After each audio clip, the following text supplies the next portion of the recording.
ebidensya, resibo, walang lusot ang may atraso. Ang mga resibong nakalap ngayong hapon. Isang ama sa Quezon Province nag-alabuhay single daw nang magtrabaho sa Metro Manila. At nang magkajowa sa syudad, ang sabi sa mistress, wala daw siyang anak at ang tunay na pamilya hindi raw nakakatanggap ng sapat na sustento. Nagpapadala sir, pero pakunti-kunti lang ako sir. Mukha daw po akong pera. Pag siya'y tinatawagan kung hindi pa siya nagpapadala. Ang legal wife, nakausap pa raw ang kabit. Nasabi nung babae, wala daw asawa daw po yung asawa ko. Nag-abroad daw po yung asawa ko at nilustay ko daw po yung pera. Tapos sabi yun daw mga anak ko, hindi daw niya anak. Kaya si Mrs. idinemanda si Mr. Nang lumabas ang warrant of arrest, agad na isinagawa ng Philippine National Police Criminal Investigation and Detection Group, Detection and Special Operations Unit of PNP CIDG, DSOU, ang isang entrapment operation para madakip ang ama. Oo, yan yung gate doon. Ayun yun, sa may nakaubat. Matatanaw naman natin siya. Pag sinanggal yung helmet, yun na yan. Pare, taga sa IBD kami. Sa isang malayong isla sa Cebu, nagtatago raw ang isang matandang pugante. Ang suspect na isang Australian national, sangkot daw sa halos 30 kaso ng child sexual abuse sa Australia at Papua New Guinea. At nagkukubli raw sa kanlungan ng kanyang partner na Pinay. Wow! Chilling like a feeling daw sa isla si Lolo. Despite matanda na po siya, ay nakikita pa rin po natin na threat ito dito sa bansa. Isang entrapment operation ang kinasa ng mga otoridad. Tuluyan na kayang matapos ang kanyang pagbabakasyon grande sa isla. Ano man reklamo, bibigyan tugon. Bawat hinaing at problema, hakanapan ng solusyon. Ito ang bago ninyong sandigan, hindi palalampasin ng mga tiwali at maling gawi. Dito, walang ligtas ang abusado at lalong walang lusot ang may atraso. Dahil ang lahat, hahanapan natin ng resibo. Magandang hapon, ako po si Emil Sumangil. Isang amang taga-probinsya mula nang magtrabaho sa Maynila, hindi na raw nagpadala ng sustento sa pamilya, nagbubuhay single and ready to mingle pa? Dahil dyan, nagsampa ng kaso si Mrs. laban sa padre de pamilyang miss na nila. Kwento ni Ana, hindi niya tunay na pangalan, naging maayos naman noong una ang pagsasama nila ng kanyang asawang si Greg. Hindi rin niya tunay na pangalan. Bukod pa rito, ang asawa raw niya ay isang good father sa kanyang mga anak. Maasikaso talaga po siya sa akin, sa mga anak niya. Lahat daw gagawin niya para sa anak niya. Halos sila nga po ang magkakasamang magbabanding. Mas gusto nila dati yung papa nila kaysa sa akin. Pero dahil sa hirap, nagdesisyon si Greg na magpunta ng Maynila para makipagsapalaran at dito na nga raw nag-iba ang asawa niya. Simula nung siya nag-Maynila, nung nagtagal-tagal siya sa Maynila, parang nagbago siya, sir. Dati walang lock ang kanyang cellphone. Lagi siya parang, sir, parang hindi siya mapakali, sir. Lagi siyang paiwas sa akin. At tuwing kukumprontahin niya ang asawa tungkol sa cellphone na ba, violent ang reaction daw ni Sir. Masyado daw ako, sir, maduda. Habing ganun. Minsan nang mahawakan ni Ana ang cellphone, confirmed, may other woman nga si Greg. Pero noon po, nakatulog yun. Nakuha ko yung cellphone, nakuha ko nga, sir, yung number ng babae niya. Dito na nagkaroon ng konfrontasyon sina Mrs. at ang kabit. Nasabi nung babae, wala daw asawa daw po yung asawa ko. Nag-abroad daw po yung asawa ko at nilustay ko daw po yung pera na nag-abroadan. Samantala sabi ko dun sa babae, hindi naman niya nag-abroad. Tapos sabi yun daw mga anak ko, hindi daw niya anak. Matapos ang pangyayari, mas lalo na ngang naging madalang ang pagpaparamdam ni Mister, pati na rin ang pagpapadala ng sustento. Unti-unting nawawala na siya sa amin. 2,500. Minsan lang siya rin magpadala ng 4,000. Yun lang po ang kalakihan ng padala eh. Tuwing kinsinas katapusan, ganun. Mukha daw po akong pera. Pag siya'y tinatawagan kung hindi pa siya nagpapadala. Nagkasakit pa nga sir yung anak ko noon. Sabi ko magpadala ng pangpagamot. Ang sabi niya, wala raw siyang pera. Sabi ko, gumawa ka ng paraan. Wala rin siya, sir, ginawang paraan. Oo, yan yung gate doon. Ayun yan, sa may nakabat. Abangan mamaya! Mahuli kaya ang ghoster at nag-aala single father sa Quezon City? Matatanaw naman natin siya. Pag tinanggal yung helmet, yun na yan. Susunod, sa isang malayong isla sa Cebu, nagtatago raw ang isang matandang pugante. Ang suspect na isang Australian national, sangkot daw sa halos 30 kaso ng child sexual abuse sa Australia at Papua New Guinea. Despite matanda na po siya, ay nakikita pa rin po natin na threat ito dito sa bansa. Isang Australian na senior citizen feeling bakasyon grande sa malaparaisong isla ng Bantayan sa Cebu. Pero nakarating sa mga otoridad na pugante pala ang matanda. Dahil sangkot pala ito sa patong-patong na kaso ng sexual abuse. Vacation's over, Lolo! Sa mission order na ibinigay sa Bureau of Immigration Fugitive Search Unit o BIFSU mula sa Queensland Police sa Australia, natuklasang nagtatago sa Pilipinas ang suspect na kinilalang si David John Buckley, 81 years old. Sangkot daw siya sa iba't ibang kaso ng pang-aabuso, kabilang ang rape na may maximum penalty of life imprisonment, indecent treatment of children under 16 with maximum penalty of 20 years imprisonment, at 26 na kaso ng child sexual abuse offenses mula 1988 hanggang 2004. Ang kanyang mga biktima ay pawang mga bata sa Australia at Papua New Guinea. Ito po ay nakuha natin sa mga otoridad po sa bansang Australia. Napag-alaman po natin na wanted po itong individual na ito for several cases involving minors, mga sexual exploitation po. Nakita po natin doon sa kanyang records na marami po siyang naging kaso at mga ginawang krimen against children. That really is something to be worried about. Kaya ang mga otoridad wala nang inaksayang oras hanggang sa makatanggap sila ng tip na nagtatago si Buckley sa Bantayan Island sa Cebu. 2017 daw nang manirahan siya rito kasama ang isang Pilipina. Agad nagkasa ng surveillance operation ng mga operatiba. Kinalugad ng mga operatiba ang Bantayan Island para matunton ang bahay ng subject. Isang asset ang nagpanggap na bibili ng bahay para makumpirma ang kinaroroonan ni Buckley. Agad na nag-message ang asset buyer sa Pinay na partner ng suspect. Pagpasok pa lang ng asset sa loob ng bahay, makikita na may nakahubad na matandang nakaupo. Siya na kaya ang Australianong pinaghahanap ng batas? Wow, not exactly the answer I was looking for. Susunod, sa pinagsamang pwersa ng Bureau of Immigration, Fugitive Search Unit o BIFSU, Philippine National Police o PNP at iba pang mga operatiba, ikinasa ang operasyon sa Bantayan Island. Mahuli na kaya sa wakas ang dayuhang sangkot sa patong-patong na kaso ng pang-aabuso? Mahuli kaya ang ghoster at nag-aala single father sa Quezon City? Matatanaw naman natin siya. Pag tinanggal yung helmet, yun na yan.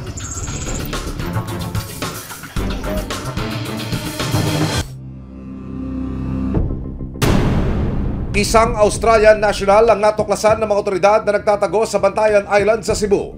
Kinilala ang suspect na si David John Buckley, 81 years old. Sangkot di umano si Buckley sa halos 30 kaso ng pang-aabuso sa mga bata sa Australia at Papua New Guinea. Yung kanyang presence here in the Philippines ay hindi natin gusto dahil ito pong mga ganitong uri ng foreign nationals who have been involved in crimes involving abuse of children, sex acts committed against minors ay hindi po natin mapapayagan na manatili po dito sa Pilipinas.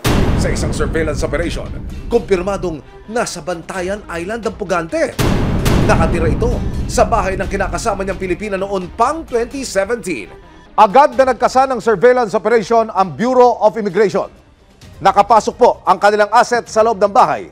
Nagpanggap siyang bibili ng property na ito na ibinebenta. Napitikan niya ang loob ng bahay. Mula po dito sa palikuran, pipihit pakaliwa ang kamera. Masdan po maigi. Isang senior citizen na dayuhan na nakaupo ang mapipitikan ng kamera. Positibo, siya po ang subject ng Bureau of Immigration Operation. Siya po ay inisyuhan ng mission order ni Commissioner Norman Tansingco upang ma-effect po ang arrest laban sa kanya. Kaya ikinasagad ang pagtakip sa kanya. Sa masukal at tagong lugar natunton ang bahay ng matanda. Pagpasok ng bahay, tila walang kaalam-alam ang asawa at suspect kung bakit maraming tao sa tinutuluyan niyang bahay. We are from the Bureau of Immigration. Hindi na nakapalag ang matanda. We are here to verify, to identify you. Okay? Mukhang na-surprise si Buckley at hindi alam ang nangyayari. I will state your right, sir. You have the right to remain silent. Anything you say can be and will be used against you in He court. cannot actually walk You have properly the right to naman. hire your own lawyer.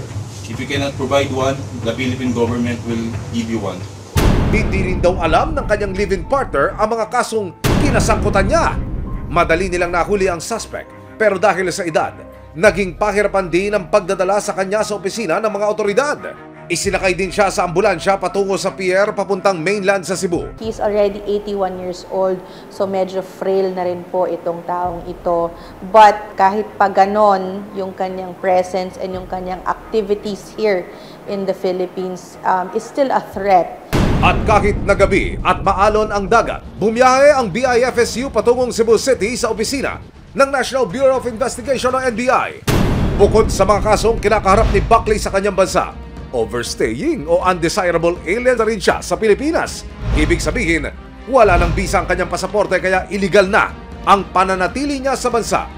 Blacklisted na rin si Buckley sa Pilipinas. Ang kakaharapin niya sa Pilipinas at sa Bureau of Immigration ay deportation case because of him being an undesirable alien at isang fugitive from justice na tinuturing po sa kanilang bansa. Matapos nakuna ng fingerprints at mugshot, pansamantala siyang dinala sa isang detention center facility sa Cebu City. Kinabukasan, inilipad na siya pabalik ng Maynila. Wala naman po tayong nakukuhang reports of any untoward incident dito po sa ating facility. Siya po ay nakalagi dito po sa ating warden's facility in Bicutan, Taguig, kung saan po nananatili lahat ng mga foreign nationals na nag-undergo ng deportation cases o kaya po ay set for deportation. Ibabalik sa Australia si Buckley at kapag napatunayang nagkasala sa mga kasong isinampalaban sa kanya, habang buhay na pagkakakulong ang parusang kakaharapin niya.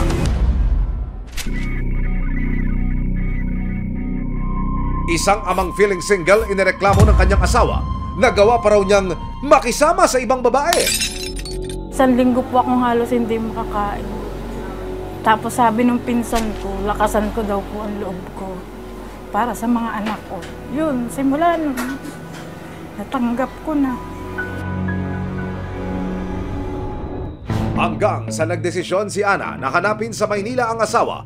Nang makarating si Ana sa pinagtatrabahuhan ni Greg, dito na niya nalaman na nagbubuhay binata na pala ang asawa. Nakadalawang balik nga po sir ako dun dahil wala yung pinakang ng agency. Ngayon, nung pangalawang balik ko, hinintay ko sir, pinapasok ako ng pinakang Tapos tinanong niya kung anong pangalan ko. Sinabi ko po, ba't iba daw yung nakalista dun sa in case of emergency?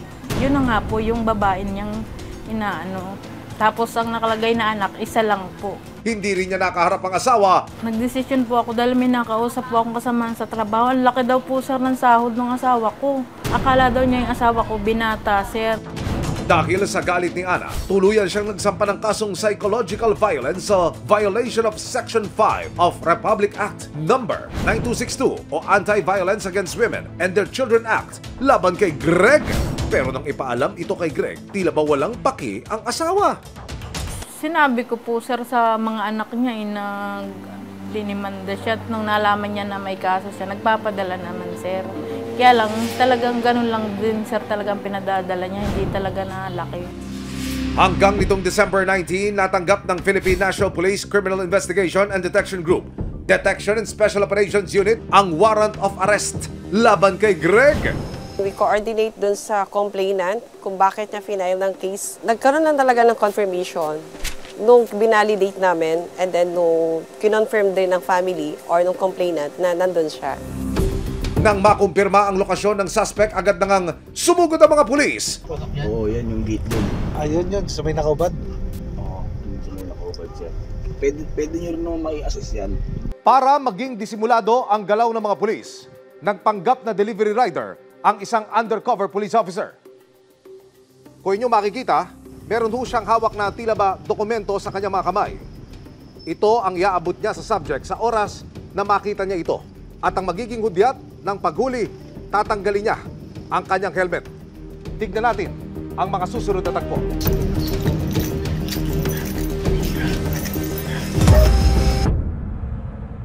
Mabilis na nahuli ang mister ni Ana.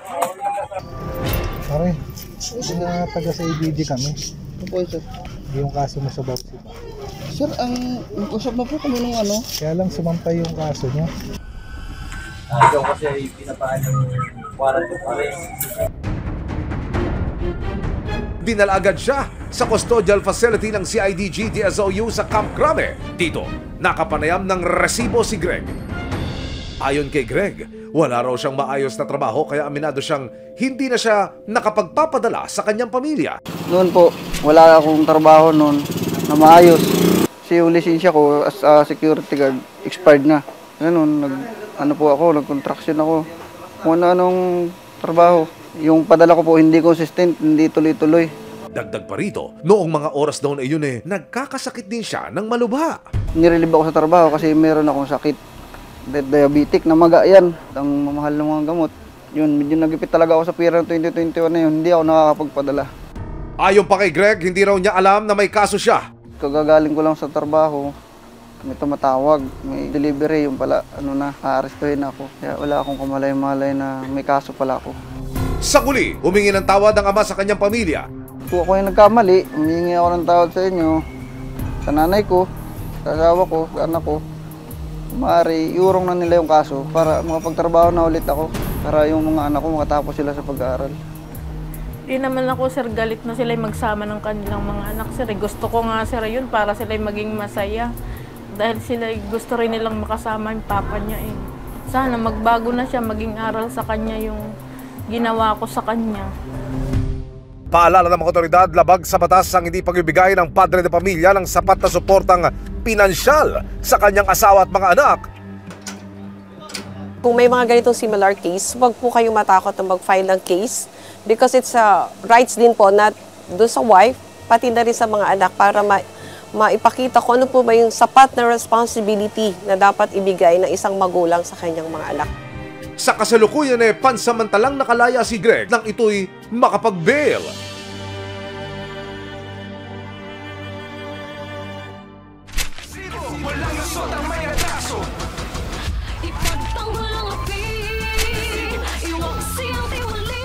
Sama-sama nating ituwid ang tiwali at baluktot. Itakwil ang maling gawi at modus na bulok.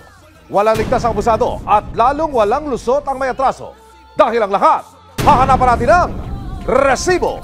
Hanggang sa muli, ako po si Emil Zubangil. May aksyon, may ebidensya, resibo, walang lusot ang may atraso.